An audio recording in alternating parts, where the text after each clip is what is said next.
Well, there it is. Quite a build-up, isn't it, from Michael Buffer, who does a bit of modelling, as you could expect, in his spare time. And it's a long way from far off Stafford when he was the master of ceremonies for Simpson and Tate.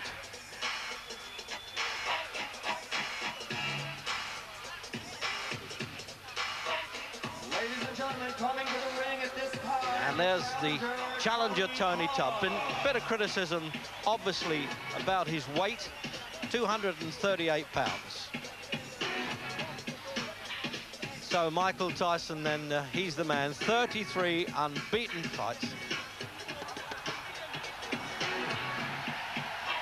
So then Tubbs' career record, then, he's only lost 1 of 25, and that was a very close one that ITV covered with Tim Witherspoon.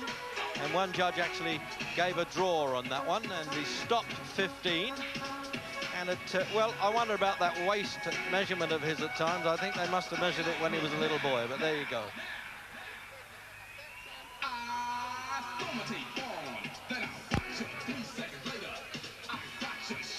Well, he's loosening up, as always, as they come into the ring there. It's quite natural. And, well, his entourage, at least Odell Hadley, who was in his corner, wasn't very happy about having a New York referee, Arthur McCanty. I didn't think that was a very shrewd move on his part. He could hardly expect somebody from Cincinnati, Ohio, to be a referee.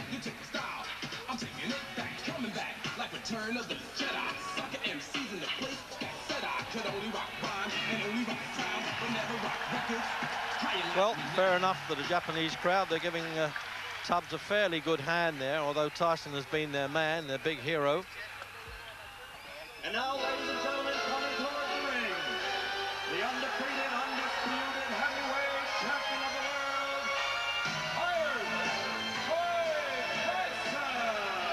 Tyson. So there he is, no dressing gown. The old throwback to the bare-knuckle fighter, unbeaten now in 33 fights, and he's stopped 29 of them. 5th defense now, one against Trevor Berbick, of course, and then the unification against Tony Tucker. And he really is sweating profusely already, isn't he? He works out so hard in the dressing room.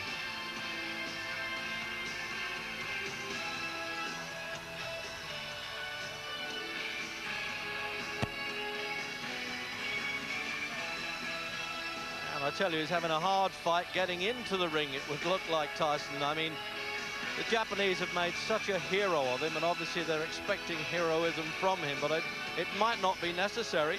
On the other hand, Tubbs was picked by the Japanese promoters as a man who's liable to go a long way, if not the distance, in this fight. They didn't want a repeat of the George Foreman and Joe Roman fight that took place here back in '73 that only went 1 round, and they thought Tubbs had the durability. Takes it all in his stride, doesn't he, Tyson? Just another night's work for him. He gives that impression anyway, but there's no doubt that he's got a bit of nervousness in there somewhere, maybe on his own performance rather than worried about the opposition. And then when you see the tail of the tape, well, he's obviously got to give away a few years there, Tony Tubbs, and I can't believe that waist measurement of his. I think he's put on quite a bit since then. But he's got the advantage anyway of being 6'4" against 5'11".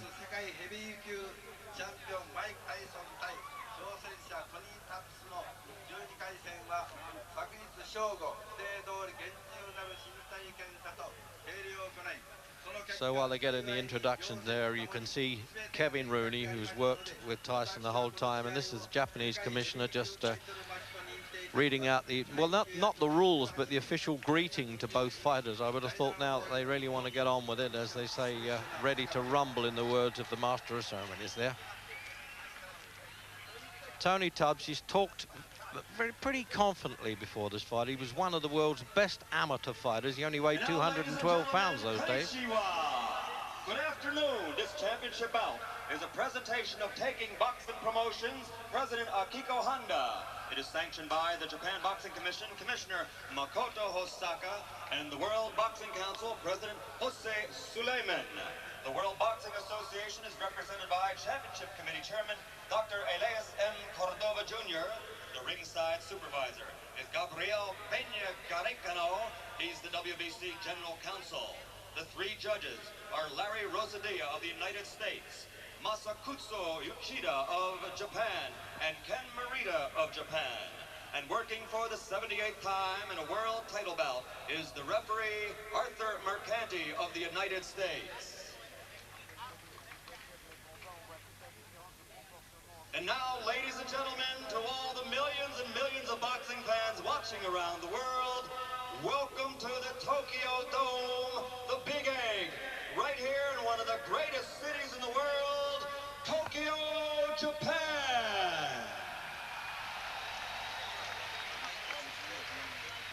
I would like to introduce in the ring at this time, a man known as one of the premier promoters in the world of boxing, Mr. Don King. And now, ladies and gentlemen, let's get ready to rumble. 12 rounds for the heavyweight championship of the world. Introducing first, fighting out of the blue corner. He's wearing his boxing trunks and weighing 238 1/4 pounds with a professional record of 24 victories, 15 by knockout, and only 1 defeat. From Cincinnati, Ohio, he is the second-ranked heavyweight in the world and a former heavyweight champion. Ladies and gentlemen, the challenger, Tony TNT Khan.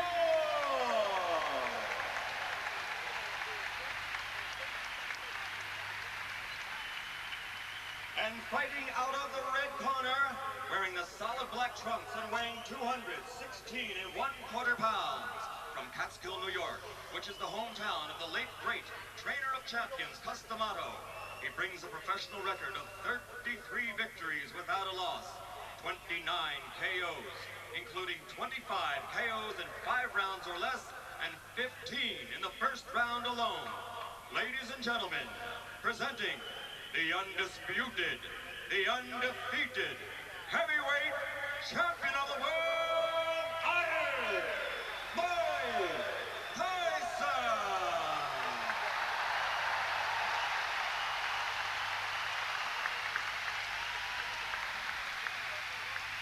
Well, a great reception for Tyson. I mean, they've almost thought it was the return of the old movie star Godzilla, the way they've treated this fellow here, and he's been totally overwhelmed by it. Mike and Tony, you both received instructions earlier in the day, and therefore you know the rules. I wish you both an awful lot of luck now. Return to your corners to await the starting bell. Good luck. So referee Arthur Mercanti there, public could hear what he was saying. He wishes them both luck. They both know the rules, and certainly Mercanti does.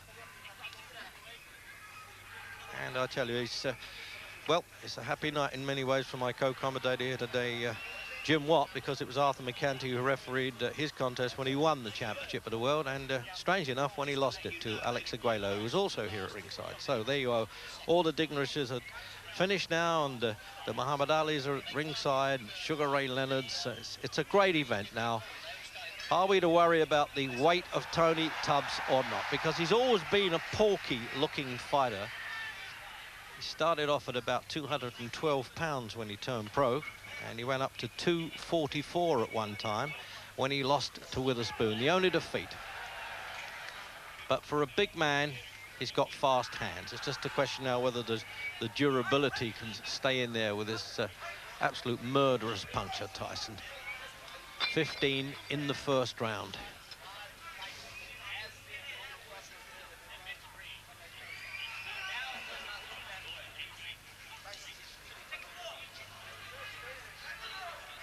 Tubbs is the WBA #2, and this is for both the WBC and WBA championships, not for the IBF, as it's not over the 15-round course.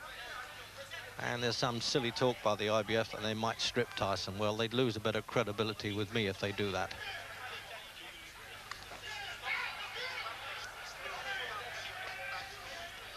Jim, we've seen quite a bit of Tubbs. I mean, for a big man, he can move. Yeah, Tubbs is a very smart boxer, very talented. He's the type of fighter to give Tyson trouble. And strangely enough, this is about the quietest first half minute of a fight we've seen Tyson in. Normally it really comes out bombing, but he seems to have settled down here. Maybe he realises this fight could go a few rounds. I don't know. Well, whatever happens now, certainly I always got the impression that Tubbs was being sold a bit short. It's true he let himself down a few times, but you can't do more than keep winning, except for the Witherspoon one. But that was the first right hand now that's got in from Tyson now. Is this strong chin that we talk about of Tubbs going to be standing up to this sort of stuff? Well, remember that two others, Tony Tucker and Bone Crusher Smith, have stayed the course.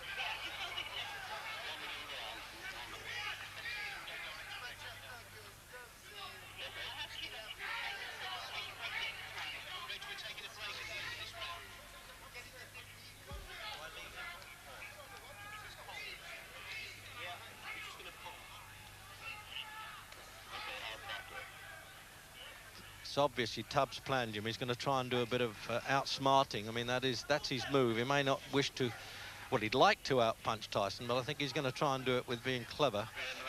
Yeah, I think he has to try to score at long range and just stop Tyson from working up close. It's pointless trying to trade power with Mike Tyson, but if he can pin him on the jab, he's landed a couple of jabs and a couple of nice left hooks already, Tubbs, and any time Tyson's got close, he's tied him up.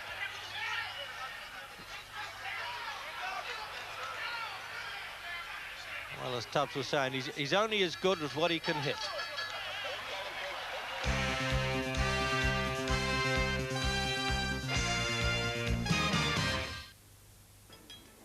Come on, it'll be good. No, it won't. It will. It won't. It will. She'll be there. Who? Joyce Oliphant. Joyce Oliphant. She won't be there. She will. She's probably forgotten all about it by now. She won't. I know she won't. Look. She won't be there. Look, I'm not going, okay?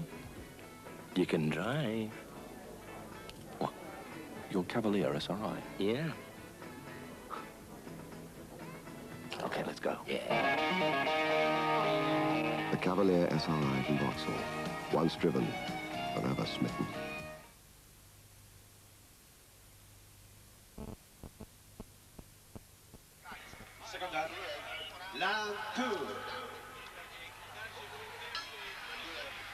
So into the second round, it's always a bit of a relief, Jim, to get that first one over, isn't it? The people getting their money's worth, and really they deserve it, because in yen it's about what, 100,000 yen to a ringside seat. I make that about £435, so they want something for their money.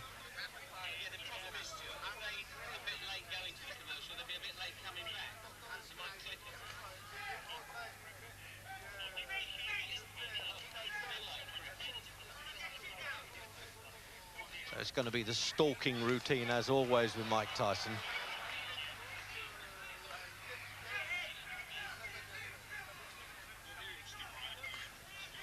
I think probably the Japanese, if not our viewers, Jim, are a bit surprised that Tubbs is as smart as he is, but for how long? Yeah, well, Tubbs has had a little bit of success with the jab, a very smart jab. He's pulling his head out of distance, and he's using his reach advantage. We haven't really seen Tyson. As I say, this is about as quiet as we've seen Tyson start, but I know that won't last long.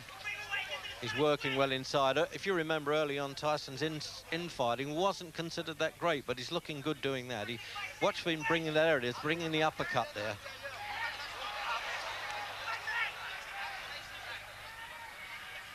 I was a big fan of Tubbs when he was an amateur. He was officially the world #2 behind Teofilio Stevenson of Cuba. And it was just a pity that he finished up with, well, almost the contours of a channel swimmer in recent years. But he appears to have buckled down quite a bit now. Anyway, he's...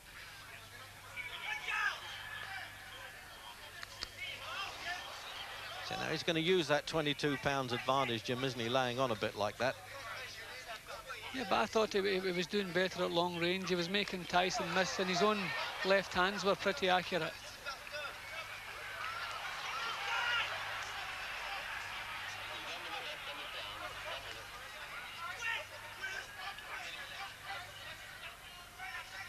See, Tyson, the destroyer, has got to work on this fellow all the time, because it may not be one punch that would do it, as he did when he turned Larry Holmes over. The one punch started the sort of landslide. Oh, what's that? Good left-hand punch right through Tyson's guard, that went.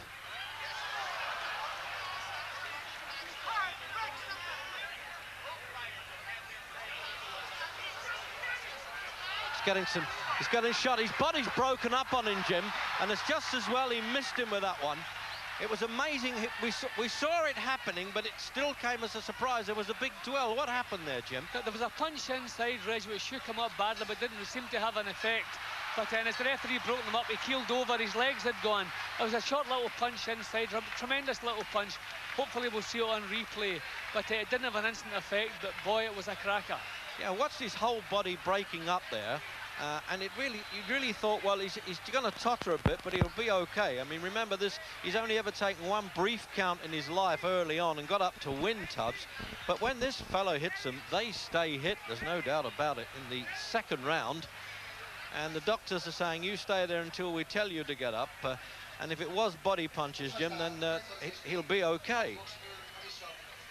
No, it was a head punch. There was a cracking little hook landed as they were up close, and when the referee pushed them apart, you could see Tubbs' legs had gone. I see there's blood coming from his right eye as well at the moment. But as the referee broke them up, you could see his legs weren't working properly. Now, let's have another look at that now. He had his back to our commentary position there. That was the left hook then that started the roll, and that was when he couldn't control his legs there. We thought it was a body punch at first, but what a punch that must have been to knock that big man over.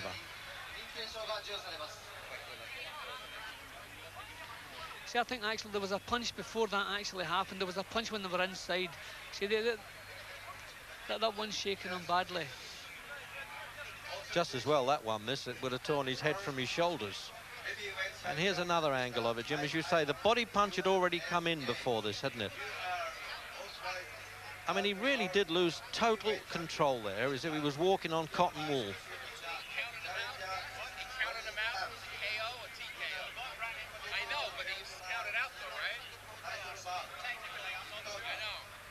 So, Jim, we might see a bit more coming in there, you see. Again, on the top of the head, which takes a bit of the sense that was the dig in the ribs that we were talking about, wasn't it? The right-hand punch.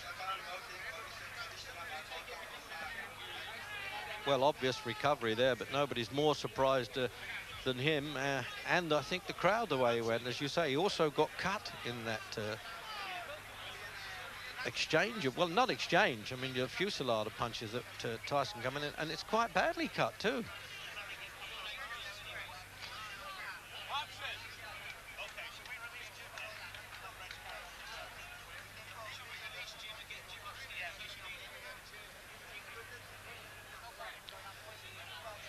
This man is some fighter, isn't he? He looks unstoppable at the moment. I mean, Tubbs was doing quite well for a round and a half, Jim, and then good night curtains. Yeah, well, Tubbs looked apart. He was posing a few problems. He was landing nice jabs. He was keeping out of trouble. Even inside, he was trading with Tyson. He was really giving us a show. And then one punch, I mean, you can see he's completely recovered now, completely clear again. But that one punch just completely knocked him right out of the fight. The official time, 2 minutes, 54 seconds of the second round. The winner by knockout victory. Now 34 consecutive victories. Still the undefeated, undisputed heavyweight champion of the world, Iron Mike Tyson. Well, he gave the crowd what was expected, something spectacular. I'm wondering now whether at the back of this big arena they'd quite wondered what had gone on there.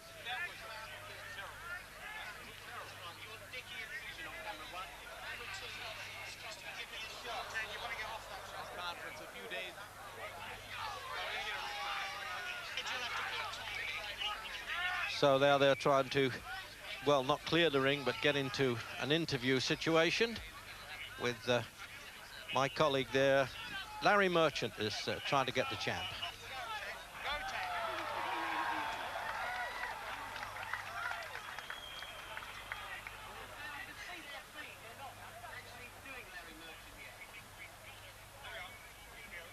Seemed that Tony Tubbs went right at you and tested you, and you were a little bit too strong from him, but he was effective until you hurt him. Well, he was effective because I planned it that way. I was looking for the opening because I planned for him to run, and then when I saw he came such a easy target to hit, I was just planning and planning. And he had his hands up very high. I was surprised that he had his hands up so high. And so I started hitting to the body and bringing it up in the middle. And then as soon as he brought his hands out, I saw his eyes, and I aimed right for his eyes. He said that nobody had ever gone to your body before and he wanted to try you there. He did hit you a few blows there. Did he hurt you at all? Not Distract at all. you even? Not at all. My mission is to go and destroy and not to let anything get involved. If you get punched, you get hurt. I refuse to be hurt, knocked down, and knocked out. I can't lose. I refuse to lose. What was your response to the audience here, which is kind of quiet compared to the crowds in America? Did you hear anything or not? Not at all, not at all. I knew there were people scratching me when I was coming through, but I had such an intense tunnel vision. My objective was just to get in there and get my hands on my opponent. Well, not the fast and furious performance that we've come to expect from Mike Tyson, but what a stunning delayed action we had to that punch from Tony T.N. Tubbs. I think we all thought that Tony Tubbs would actually last a little longer, but there we are. Right, the next time we shall see him in action is against Mike Spinks, but from all of us here in Tokyo for the moment, it's goodbye.